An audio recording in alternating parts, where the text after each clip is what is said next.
naman na love life niya. Ang kinwento niya yung birthday niya eh. So, pakinggan mo ulit yung sagot yung question. Meron ba talaga kami hindi alam ni Julia na nililihim mo lang? Isip pa pala siya.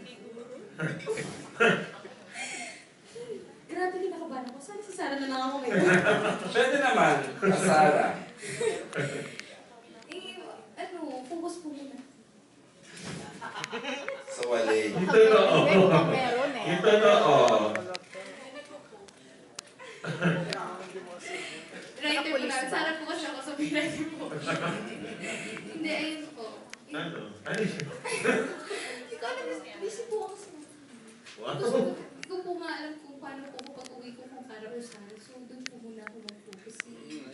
Oo. Pero ba't Jules, ba't parang hindi natatapos yung pag-rinig sa inyo ni Coco? Parang laging, parang feeling natin meron kayong something na yung talagang lihim nyo lang talaga na itatago nyo na something. Meron ba? Ito. Ay, Silence music. Ay, hindi masagot? Sabi mo silence music. Ay na! Hindi ba siya makukuha yung iba? Tama naman. Kasi grabe, hindi ko pa yung blush on content dito po. Ayun. So, dapat nga naman yung lalaki na. Tama din naman. Tama din naman. May point ka Oo. naman. Tapos, thank you. Tapos si Sam, di ba may pakilinaw lang, meron kang, feel British na model na di ba? Na parang, you're dating her or parang exclusive or what? Yun